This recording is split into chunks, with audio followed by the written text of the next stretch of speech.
Pada malam ni saya ingin berkongsi sebenarnya tuan-tuan, berkongsi untuk menyampaikan sedikitlah tentang kelebihan-kelebihan kita bangun malam ataupun kelebihan-kelebihan kita menunaikan qiyamul lail. Jadi mudah-mudahan dengan kelebihan tersebut tuan-tuan dan saya sendiri akan teruja untuk balik awal. Seperti Imam beritahu tadi, malam ni kita tidak buat witir terus ke tarawih. InsyaAllah sambung pada pagi esok. Jadi ada peluang lah kumpulan-kumpulan yang tadarus lepas ni pun boleh tadarus cepat dan balik awal cepat. Sebab apa tuan-tuan, kita kena fokus malam ni dan malam-malam yang terakhir ni untuk bangun malam. Itu qiyamul lail insyaAllah. Baik, sebagai mukadimah tuan-tuan, pada malam ini saya ingin bawakan satu kisah tuan-tuan. Satu hadis di mana Rasulullah menceritakan ada seorang hamba ni yang dihirit ke neraka. Dihirit ke neraka tuan-tuan. Kemudian Allah Ta'ala suruh malaikat tanya pada hamba Allah Ta'ala ni yang ke neraka ni untuk ke syurga. Dia kata, ada tak masa di dunia lu kamu datang ke majlis ilmu? Tuan-tuan, ini kelebihan majlis ilmu lah. Kelebihan kita masjid buat tazkirah ni. Jadi hamba Allah Ta'ala ni dia kata tak pernah pun. Tuan-tuan, majlis ilmu ada tapi tak nak pergi. Alhamdulillah kita ni jenis pernah pergi belaka, insyaAllah tuan-tuan. Dan dia kata kalau tak ada, cuba tanya tu, pernah tak, dia kata bila ulama datang ke tempat dia, pernah tak makan bersama ulama? Kan, makan berhidang ke contohnya, makan setalam, kata pun tengok ulama makan, belanja untuk guru makan ke contohnya. Dia kata pun tak pernah juga. Sebabnya biasa nampak ustaz makan lagi tu kan, yang kena belanja ustaz pula. Takut. Baik, kalau tak pernah juga kata Allah tanya kepada dia, namanya ada tak nama dia sama dengan nama ulama? Tuan-tuan, jadi nampak tuan-tuan, kategori-kategori lah. Maknanya kita di dunia ni kena dekatkan diri dengan orang-orang yang berilmu, dengan ulama. Dari pentingnya kita mengadakan majlis ilmu supaya kita meningkat ilmu. Seperti Rasulullah sabda, man yuridillahu bi khaira yufaqihu fid din. Siapa yang ingin jadi baik, dia kena meningkatkan agama. Dalam hadis yang lain tuan-tuan, ada 3 perkara kata Rasulullah untuk jadi seorang tu baik. Yang pertama solat, tunaikan solat. Yang kedua bangun malam, kelebihan bangun malam lagi. Dan yang ketiganya puasa.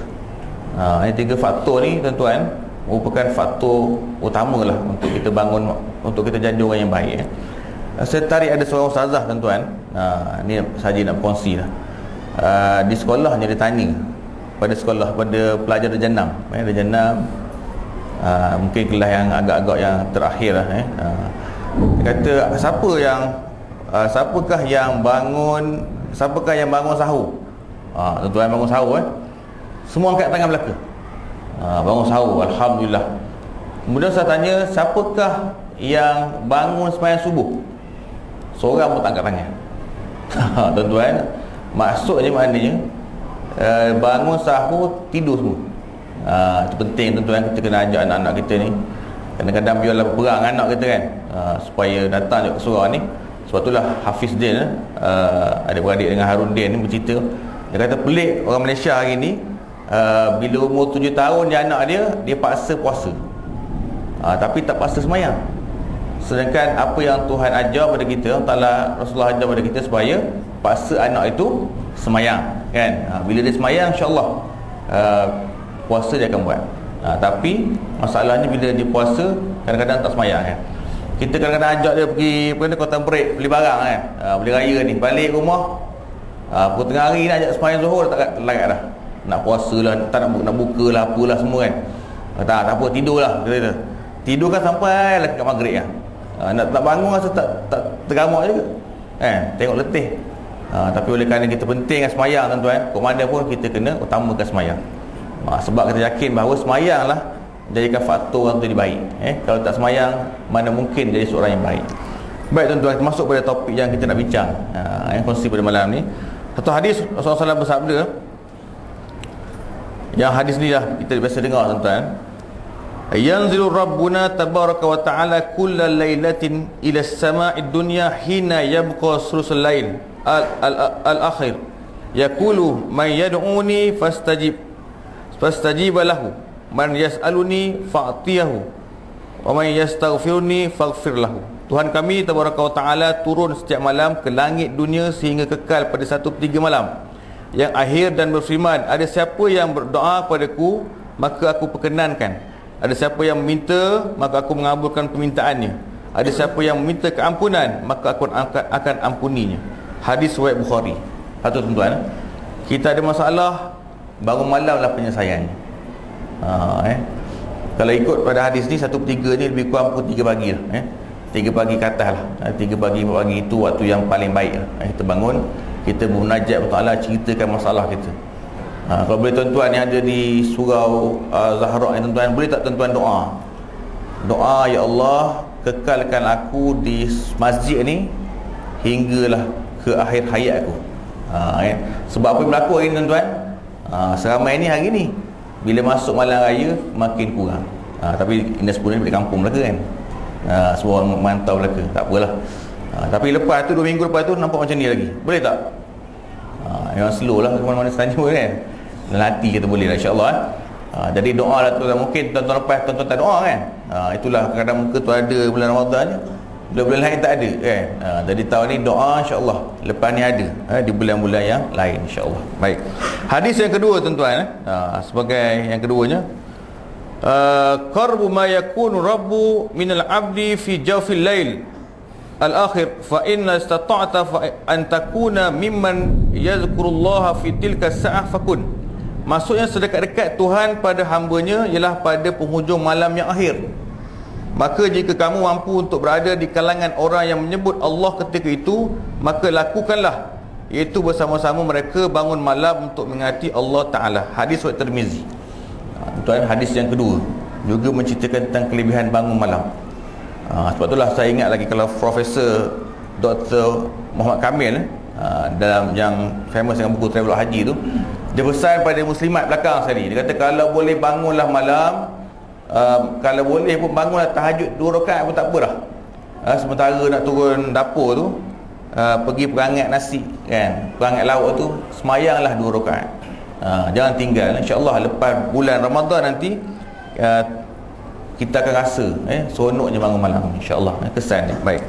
Dan hadis yang terakhir tadi tuan-tuan pada malam ni, alaikum bil qiyamul lail fa innahu min da'bis salihin qablakum wa inna qiyamul lail qarbatun ila Allah Ta'ala wa manhahu anil atham wa takfiru lis sayiat wa matradid lidda anil jasad. Hendaklah kamu bangun malam, sesungguhnya ia merupakan adat kebiasaan orang-orang yang soleh sebelum kamu. Sesungguhnya kamulah itu tujuannya mendekatkan diri pada Allah, membersihkan hati, mencegah daripada sebarang kemungkaran, menghapus dosa-dosa dan dapat menjauhkan penyakit dari tubuh badan. Tuan-tuan, dan hadis ni ada yang menariknya, di akhir tu ada sebut menjauhkan penyakit dari tubuh badan. Jadi di Saudi dikatakan ada satu muktamar kesihatan yang dianjurkan oleh Rabitah Dunia Islam, berpusat di Jeddah. Dia buat kajian.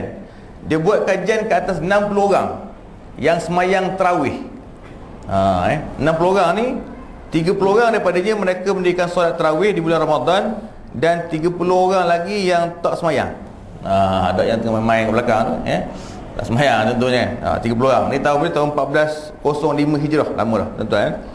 Kalau hasil kajian ni dibuat oleh Dr. Salwa, Dr. Salwa Muhammad Rushdi. Dia kata setelah dijalankan kajian, dipati bahawa berlaku perbezaan yang ketara antara kedua kelompok ni dari segi keanjalan kekuatan tulang belakang dan menyempurnakan perjalanan fungsi jantung, kesan pada jantung. Jadi maksudnya tuan-tuan, orang yang semangat bangun malam ni adalah orang yang kuat sebenarnya. Sebab itulah Salahuddin Al-Ayyubi dalam milih tenteranya memilih mereka yang bangun malam. Tapi tentera Muhammad Al-Fatih pun ditanya tentera dia, dipilih hanya yang bangun malam. Tuan-tuan nampak walaupun dari segi logik akalnya bangun malam letih kan. 3 pagi tidur pukul 12, bangun pukul 4, tidur pukul 11, bangun pukul 3, letih nampaknya. Tapi sebenarnya ada kekuatan dalam, bahkan beritahu keanjalan tulang. Hari ni ramai orang kena apa ni, penyakit tulang belakang. Dia tuan-tuan antara faktornya, di samping kita ambil insurans tu, kan. Kita juga bangun malam insya-Allah.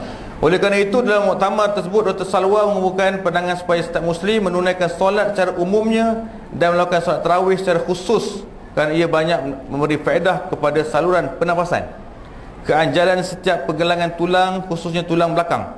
Beliau menyatakan bahawa golongan yang berumur amat memerlukan pada senaman, antaranya adalah menunaikan solat untuk menjaga kekuatan badan dan fungsi jantung mereka, terutama yang berumur termasuklah yang muda pun, walaupun muda kadang sakit juga kan. Dari itulah tuan nampak kesan solat pada badan kita. Banyak lagi ulama kaji kesan zikir pada badan kita, banyak kan. Jadi mudah-mudahan dengan apa yang dikaji ni saintifik ni, walaupun kita buat ni bukan sebab nak sihat tu badan kan, tapi kita buat tu kerana Allah Ta'ala suruh, wa minal laili fatahajjat bihi nafilatan lak. Daripada sebagai malam tu hendaklah bangun sebagai bertahajud dan sebagai tambahan pada kita. Dan akhirnya tuan-tuan, saya simpulkanlah, kalau tuan-tuan perasan daripada malam pertama tazkirah sampailah malam ni, ada 2-3 perkara yang sama je Ustaz sampaikan. Yang pertama sekali tuan-tuan, semayang berjemaah. Orang lelaki tidak ada alasan, tidak ada tempat melainkan semayang di masjid. Tidak ada pilihan. Kalau dikasih kepada Rasulullah, semayang ni adalah di masjid. Orang perempuan muslimat beruntung sebab ada 2 pilihan. Nak semayang dari masjid pun boleh, nak semayang dalam bilik tidur boleh. Tapi orang muslimat, tolong pesan, tolong ingat, tolonglah doa pada suami kan, wahai suamiku kan, bangunlah, cepatlah pergi masjid contohnya kan. Maknanya berdoalah supaya suami kita pergi masjid dan kita sediakanlah kelengkapan dia. Kalau ada lelaki, doalah lelaki supaya jadi pencinta masjid. Jadi meriah insya-Allah surau Az-Zahra ni, Masjid Az-Zahra. Baik, yang keduanya tuan-tuan, kesimpulan yang kedua tentang puasa. Marilah kita berazam tuan-tuan. Kita dah habis puasa, kita dah sampai di penghujung puasa ni, 22 hari, malam ni 22, esok 22 hari dah. Maknanya tak lama, tinggal lagi 7 hari tuan-tuan, seminggu lagi. Tapi kita berazam tuan-tuan, bila masuk Syawal nanti jangan lupa kita puasa 6 Syawal. Dan kemudian kita ada puasa Isnin dan Khamis. Tolong kita buatlah konsisten puasa Isnin dan Khamis. Dan yang terhebat sekali, yang paling disukai oleh Allah Ta'ala kata Rasulullah, itu puasa Nabi Allah Daud, puasa selang sehari.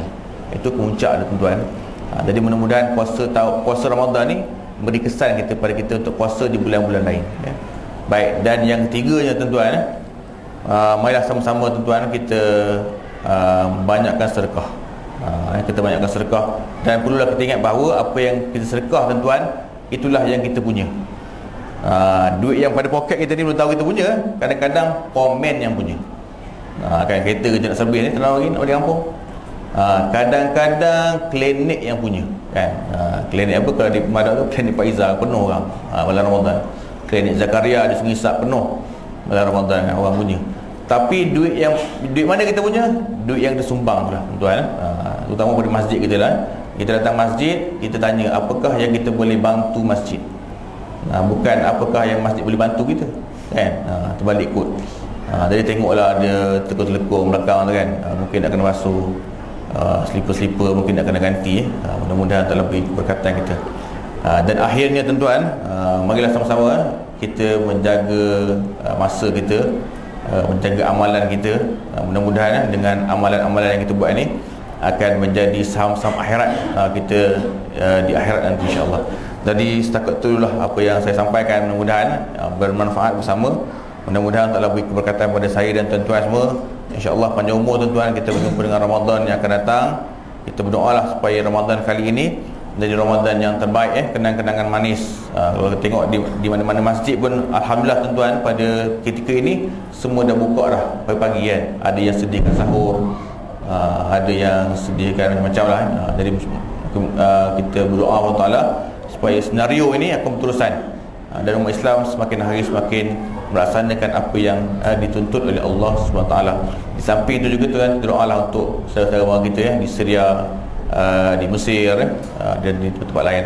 Mudah-mudahan Allah beri kekuatan kepada kita untuk menjadi umat yang terbaik seperti mana yang pernah berlaku sebelum ini. Aku qouli hadza, astaghfirullahalazim li wa lakum, wa lisa'il muslimin muslimat mu'minin wal mu'minat al-ahya' minhum wal amwat bi rahmatika ya arhamar rahimin walhamdulillahi rabbil alamin.